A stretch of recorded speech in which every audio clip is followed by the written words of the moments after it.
Pardon? Are you doing a news piece? Just having a look at your cars now, really. Just saw his PC was idling up there, and I figured she was going to be coming out in a second. So, yeah, just waiting for... Oh, my days. Oh, so we got an inspector, a PC? Yeah. PC? Inspector.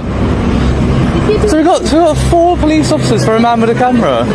But it's quite intimidating, isn't it, having 4 people come out? There's private vehicles there as well as vehicles that are unmarked. Sure, but I'm just wondering what your purpose but it's quite intimidating having 4 officers come out and across somebody with a camera. You're here on police premises. Yeah, but like 4 people. We need to establish whether there's a security issue. Okay. So, do you want to talk to me about what you're here for? I've got no issue with you filming, but as I've said, there's private vehicles. Yeah, it's not my intention to get those. If they're in the background of a shot, they're in the background of a shot. But I'm not here to. I'm not doing a news piece. Do you want an interview? I'll talk to you if you'd like to have an interview. Not particularly. No, just want to have a look around. That's all. Just like to look around. I saw you obviously trying to walk around there. So I was just wondering. You should be careful with the information that you say like that, because I wasn't trying to walk around there at all. The opening seconds say everything. 4 officers, led by an inspector, marched directly toward the auditor in formation. No pause to observe, no effort to assess, just immediate action. The inspector starts with a familiar tactic, the polite preface. "I've got no issue with you filming." But within seconds, she drops the qualifier. There are private vehicles inside the car park. That's the setup. It's a subtle pivot designed to reframe the situation so that anything the auditor does next can be twisted into a problem. And right on cue, her colleague steps in with the supposed evidence. A confident statement that she saw the auditor trying to enter the private car park. That's not an observation. It's an accusation. Being near the line isn't the same as crossing it, and nothing about what the auditor did was illegal. But this is the trick often used in these encounters. If you can imply intent, you can justify intervention. It's suspicion, not based on conduct, but on narrative, manufactured in real time. I was stood there for a good 4 minutes watching you in your vehicle, and I saw the sign saying no unauthorised access.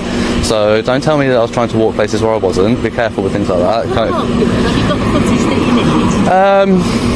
I'm not sure yet, to be honest. Okay, but I'd like you to leave, because as I've said, there are private vehicles there, but you've got some footage. You've got enough. There's nothing. Well, I mean, to be fair, the footage that I was getting was actually interrupted by the PC stopping and coming out. But so I'll probably wait around to see if any more vehicles come in or out, see if I can get one on blue lights. You shouldn't do that, because as I've said, there's private cars coming in and out. Officers don't want you recording them coming and going from duty, because that presents a potential security risk. Well, they shouldn't drive to work then, really, should they? If they're that concerned. You have no business to film the private areas that are off limit to the public. I have every business to film anything that's visible from a public area. But my point is, you shouldn't be going up there, which is what you've done. I haven't gone past the signage where your signage is. It doesn't say the signage. The signage is the signage here saying that I can't go further than this, or is the signage there saying I can't go further than that? Twice. The inspector leans on the phrase private vehicles like it's some kind of magic rule that overrides public rights. In reality, those cars are irrelevant. They're visible from a public area, which means they can legally be filmed. But repetition is powerful. By echoing the phrase, she plants the idea that the auditor is somewhere he shouldn't be, subtly preparing the ground for her next move. Then comes the control line. You've got enough footage. That's not legislation. That's her deciding the job's over because she says so. From there, she smoothly steps into her colleague's false narrative, warning the auditor that he shouldn't be going up there. The problem? She hasn't seen him cross the boundary. She hasn't even checked the signage herself. She's just adopting the accusation and dressing it up with authority. But the auditor knows the layout better than she does, and calmly points out the obvious. The restricted zone begins further ahead.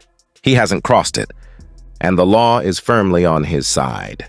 My personal use, public interest. Well, my personal vehicle is there, and I'm asking you, from me to you as a private individual, I'm not comfortable with you violating my personal space.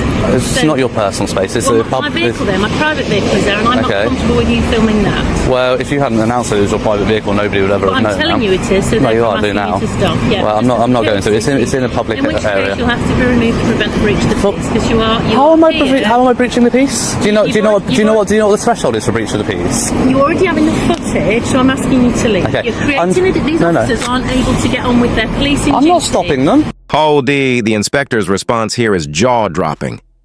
My personal vehicle is there, and I'm asking you from me to you as a private individual. I'm not comfortable with you violating my personal space. Personal space? In this context, it doesn't even make sense.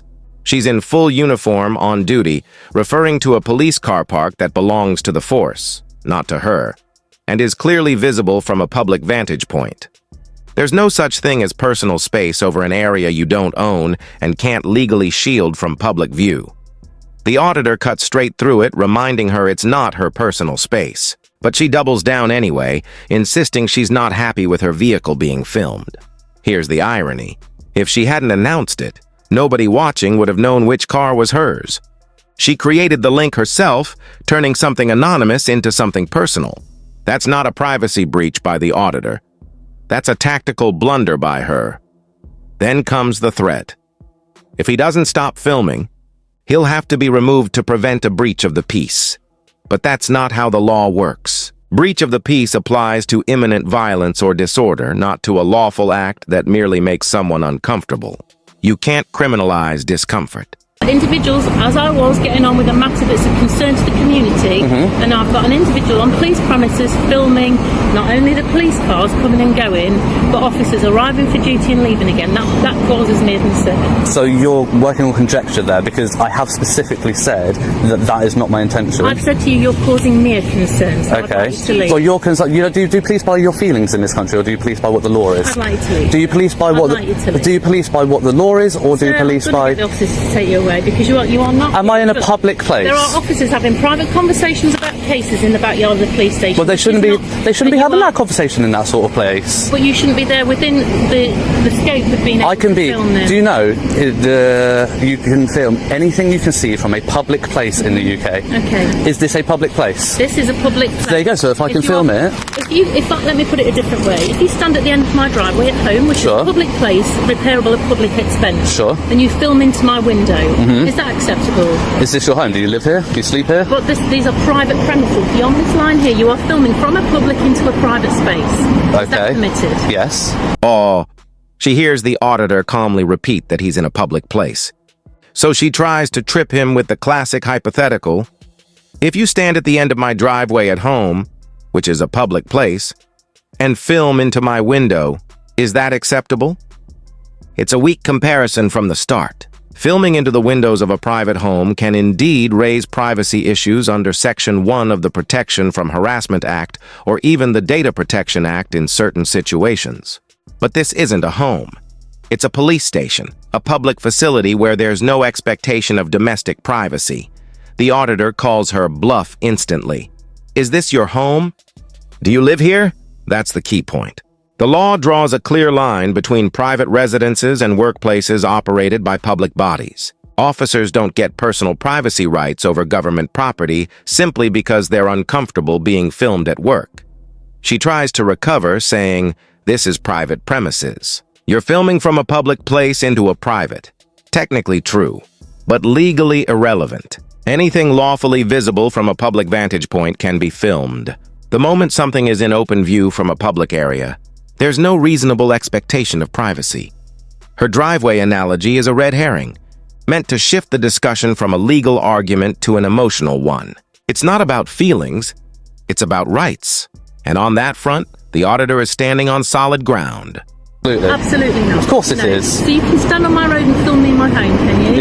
If your curtains are open, then legally, yes, I can. So if I continue to do it repeatedly, then you could potentially take action about harassment. But at this point, I've been here once only, to come and get some footage that I want to Just get. on footage for a couple of minutes and then you can leave. No, you don't put a time. You don't put a time limit on my rights. I do put a time limit on you, and I'm telling you. Do you know now, what Article 10 is of the Human Rights Act? You are causing me personally harassment and alarm by filming here. Go talk to the Lord Justice Bean about it. The police have a much higher threshold. To leave and then you're going to go. No, I'm not. Be arrested. I'm not. Sure arrest me? Yes, You're going to arrest me. You'll be hearing from my absolutely. solicitors and you'll be having a civil suit on your hands. Okay, Arrest me for right, what? give me solicitors' What are you going to details, arrest me and for? You are causing a nuisance. What are you going to arrest me for? Either public nuisance or harassment. Public nuisance. Yeah. So under the new legislation that came with public. So And you've got your opportunity to film. So I'd like you to not film or certainly delete anything that has details of my personal vehicle or that of any other police officers there, and then I want you to go. All right? you don't put a time limit on my rights. From getting on with No, I'm exercising my rights here, and you don't put a time limit on that, Inspector. Inspector, what? Blackwell? Thank you. No, are you all right with the... Yeah, Yeah, see, I'm obviously not that much of a concern because you're allowing them to go about their business, yet you're threatening to arrest me. Tyrants here at Stamford. The inspector's final move before retreating into the station is pure threat, with nothing behind it. She tells the auditor, "You've got 2 minutes, then you're going to go." He stands firm, calmly refusing to leave his lawful position. That's when she escalates with, "Or else you're going to be arrested for being a public nuisance." And that's where the whole facade collapses. Public nuisance isn't a catch-all offense for behavior police don't like.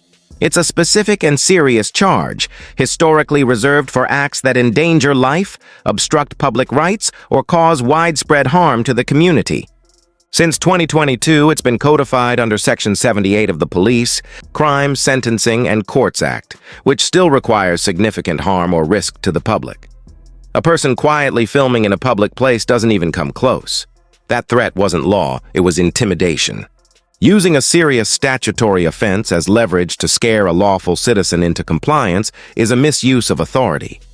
Plain and simple, Chief Inspector John Shields' official response is just as revealing, and not in a good way. He opens by defending Inspector Blackwell, claiming she was quite within her rights to ask what the auditor was doing. Fair enough, questions are fine, but what he completely sidesteps is that the interaction went far beyond asking. She made false claims about his movements, invoked a personal space argument that doesn't exist in law, threatened arrest for public nuisance, and even tried to frame lawful filming as a breach of the peace. None of that falls under within her rights. Shield admits the auditor wasn't on police property at times, yet still suggests that filming towards police property may well cause concern. But concern is subjective and legally meaningless unless tied to reasonable suspicion of an actual offense. There was none.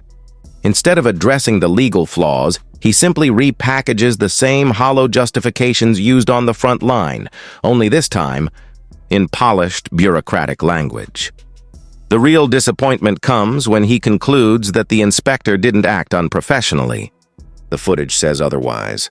Professionalism isn't about tone, it's about accuracy. It's about applying the law properly, avoiding baseless threats, and not bending your authority to personal discomfort.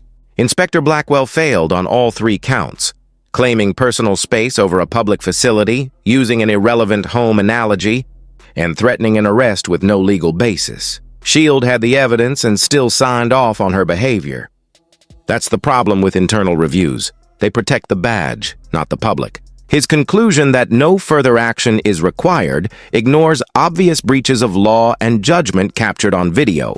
If an inspector can threaten baseless arrest, twist legal definitions, and blur personal feelings with official powers, all without consequence, then the review process isn't about accountability. It's about closing ranks. The footage exposes what the response denies. This wasn't measured policing. It was authority misused from start to finish. And by defending it, Shield didn't just let the inspector off, he proved exactly how little oversight is left within the system. That's it for today's episode. If you enjoyed this breakdown, don't forget to like, comment, and subscribe. It really helps me keep producing independent coverage. Also check out PTTP, his channel is linked below. Show him some support. Thanks for watching. This was Rate the Audit.